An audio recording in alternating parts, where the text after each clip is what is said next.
Hello, this is Renee Kent Miller, and we're here today talking about giving accomplishment to who we should be, not who we think others want us to be. We'll start with number one, and we tend to mold ourselves to those around us and how they think about us. So we end up deceiving ourselves by molding to their descriptions or perceptions of who they think we are. And also, it's our perception of what others expect of us that we tend to mold ourselves to. So this is not aligning to our true path. It's not aligning to who we really are at the soul level. And so what we have to do is start listening to what we feel inside and aligning to who we are at our truest, most basic self, who we are at the soul level. Okay, that's why we keep telling people, listen to your inner self. Stop and analyze, who do you think you are compared to who you really are. Listen to yourself, and it probably will give you your true path. Yes. And so to follow what we think others expect of us does not give us our true path, and it does not give accomplishment to who we would be otherwise. So we have to, by trying to fulfill somebody else's interpretation of what we should be doing. Or what somebody else expects we should be alike. We're always trying to submit ourselves to everybody else's view of how we should be. And so then we don't accomplish what we originally came here to accomplish, and gets us off of our mission and causes us to become confused. And we end up obligating ourselves to someone else's vision of what they think that we should be doing, or we're aligning to our perception of what they think that we should be doing. Yeah, because we want to align ourselves to what society thinks. We don't want to be independent anymore. We want to be part of the societal, I guess you could say, mass. And we lose our independence, we lose ourselves. We become part of, I want to be like everybody else. So to renovate our true character, to bring us back to who we really are, is very simple. And that is to just listen to what you are feeling within and aligning to your true nature. This allows us to also align to our true path, why we're here, what our mission is for in this lifetime. And then that enables us to give accomplishment to our whole purpose of being. Yeah, so contemplate this. Who are you as seen from other people's perspective? Who are you as seen from other people's perspective? Who do you think that they think you are, or what you should be doing? And then tune into who you really feel you are, and what you feel on the inside, but also what you feel you should be doing. Yeah, this gives you a greater understanding of the self. And it sheds light on the deceptions that's always been around you and by the way others think of you. When you start to realize who yourself is. So it's an exercise to determine where you're really at. The self-worth. So what is self-worth? It's not in what we have accomplished, and it's not in what we have attained. And when we buy into that, it leads us down a non-productive path. So our true worth is, we'll get into that. Yeah, we need to get an understanding who we really are at the soul level, not who we want to perceive ourselves at and express ourselves in society. That's not our true self. So what is your self-worth? And is it an illusion based on someone else's standards? Yeah, or is it we your don't even standards? know their standards. Yeah. but we So can go along with sometimes somebody we- else's standards. And sometimes it's an assumption of what their standards are, but we need to align to our own standards. So contemplate, to help you with this, contemplate different hypothetical situations and why you make decisions. And think about, do you always weigh what others think or what you think that they expect? Yeah, so you're always trying to meet somebody else's expectations and never your own. And do you make decisions that are best for you? Or do you make decisions that's best for what somebody else thinks you should be? Right. So these are things that we need to contemplate.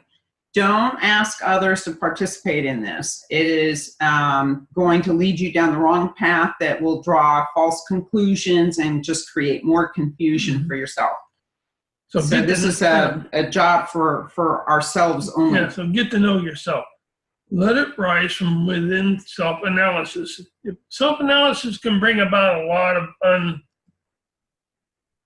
things that you never want to think about, and you may not want to face it. But the sooner you face the things of your past and self-analysis of self and bring them up, the sooner you'll be able to discard them as garbage, because they don't really reflect on your life today. But you carry around those things of your past, and they constantly reflect on the way you act, the way you will act, or the way you interject that event into the way other people think you should be. And so I was going to give you something there, but I lost it. Okay. Sorry. Okay, a perception of truth and lies in our levels of understanding. Do we understand the difference between a truth and a lie? Or do we mold the two so we think it's truth and it may be a lie? And so also our perception of truth relating to our level of understanding. So as we delve into our collection of data and dig for truth, our level of understanding increases and aligns more and more to truth. Yeah. So it's in this, it's important to understand where our conscious level is in relationship to the universal consciousness. And that's going to give us direction for where we are and where we're going. So if it makes you feel good, you feel that's truth. If it makes you feel good inside, that must be truth, you think.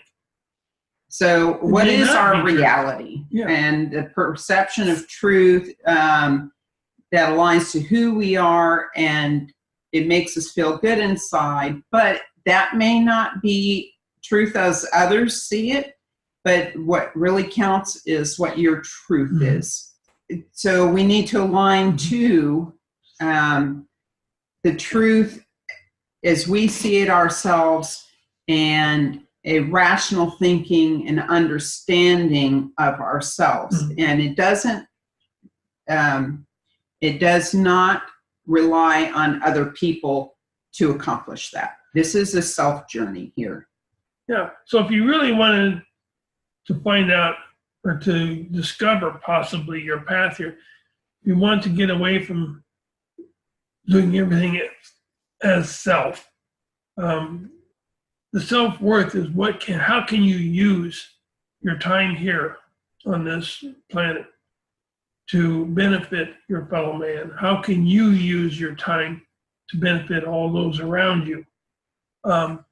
That's the true self. And it's not what you obtained in money-wise or material goods. The true self-worth is how can you help, and what is your purpose in the benefiting your fellow man? What do you have to offer? And it's not in what you've attained or what you have. So you don't have to have, things like of material nature to help man. But what can you do? Can you bring information forward? Can you bring understanding forward? And that gives self-worth. Yeah, relating to the whole. It provides that self-worth provides self-assuredness. It's also aligned to universal laws and concepts relating to the whole. So the whole of creation, which is all about universal consciousness. Yeah, you find out why you're here. What's your mission here as a human being here on Earth? It always includes the learning and the teaching of understanding. So you must move towards why you are here and the benefit of the human race. So also we're being told to don't get stuck without new growth. Mm-hmm. We have to continuously grow in our understanding and align to who we really are and what we have to offer mankind. Yeah. And that will give us our true value and the mission for why we are here. Everyone has self-worth. You just got to find it.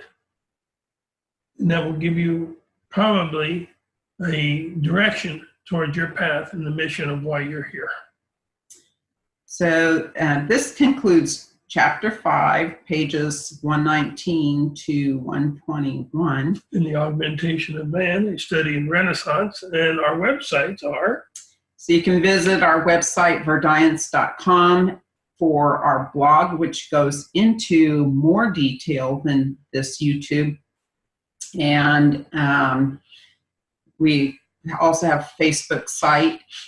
We post our blog and the YouTube's on Facebook, so subscribe to us there or like us there. And we also have Twitter if you prefer Twitter. Calm man down. If your neighbor's a Democrat and you're a Republican, you have more in common than you don't have in common. You're both human, you both eat, you both love your families. Those are the common things that we must materialize on, and not political items or I have more than you have. That gets us nowhere. So we, as always, wish you peace on your journey to enlightenment. Kent doesn't like the word enlightenment. Once you attain the peace, love comes automatically. You don't have to wish somebody love. You attain peace within yourself, and love will come automatically. Yeah, and it all relates to universal understanding. With that. So you have a good week, and we hope to get back on track here. Kent's starting to feel a little bit better now, and so we'll forge forward and get caught up. Thank you. Take care.